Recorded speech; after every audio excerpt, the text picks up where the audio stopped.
एक बड़ी प्यारी सी कविता मैंने सुनी, आपको सुनाती हूँ। हे जादुई शीशे, हे जादुई शीशे, इससे कोई फ़र्क नहीं पड़ता कि मैं पतली हूँ या मोटी, लंबी हूँ या नाटी। इससे कोई फ़र्क नहीं पड़ता कि मेरी आँखें काली, नीली, भूरी या हरी हैं। इससे मैं खूबसूरत नहीं हूँ। मेरी खूबसूरती देखने के लिए मैं अंदर से कैसी हूँ ये जानना।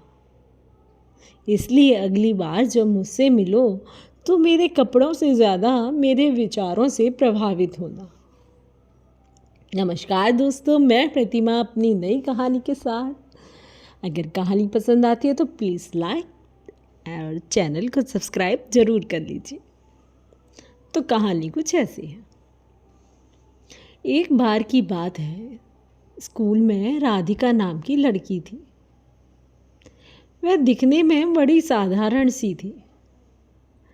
उसके चेहरे पर किसी तरह की कोई दिखावटीपन नहीं था। बड़ी साधारण सी, कम बोलने वाली, चुप रहने वाली।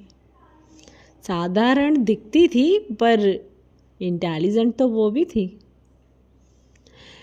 क्लास में बाकी सभी बच्चों के ग्रुप बने हुए थे। वे सब लड़के लड़कियां बड़े अपडेटेड और बड़े फैशन में रहते थे, पर राधिका को कोई अपने ग्रुप में नहीं लेता था। एक दिन साइंस टीचर ने किसी प्रोजेक्ट के लिए बच्चों के अलग अलग ग्रुप डिवाइड कर दिए।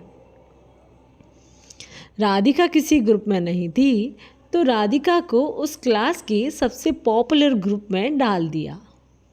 वो जो होता है ना क्लास में एक ऐसा ग्रुप जिसके बच्चे सबसे ज़्यादा गुड लुकिंग, इंटेलिजेंट और स्मार्ट होते हैं। बस उसी ग्रुप में सीधी साधारण सी राधिका अपनी साइंस टीचर की वजह से पहुंच गई। पर उस ग्रुप के बच्चे उसे अपने ग्रुप में पाकर खुश नहीं थे। वे सब राधिका को इग्नोर कर प्रोजेक्ट पर काम करने लगे। सारा काम उन्होंने आपस में ही बांट लिया और राधिका से कहा, तुम नहीं कर पाओगी ये सब, तुम बस देखो। प्रोजेक्ट बनाने से लेकर उसको सबके सामने प्रेजेंट करने तक का सारा काम उन फ्रेंड्स ने आपस में ही बांट लिया। क्योंकि उस ग्रुप में सबसे ज़्यादा इंटेलिजेंट और स्मार्ट बच्चे थे क्लास के, तो प्रोजेक्ट बेस्ट ही बना था। पर राधिका बहुत अपसेट थी क्योंकि उसका इस प्रोजेक्ट में कोई योगदान नहीं था। अब बारी थी प्रोजेक्ट डिस्प्ले की। साइंस एग्जीबिशन लगी स्कूल में, तो सभी ग्रुप्स अपने अपने प्रोजेक्ट डिस्प्ले करने के लिए आए। पॉपुलर ग्रुप के बच्चे ज़्यादा ही कॉन्फिडेंट थे अपने प्रोजेक्ट को लेकर। बच्चों ने अपना प्रोजेक्ट सेट कर दिया स्टेज पर और प्रिंसिपल सर का वेट करने लगे।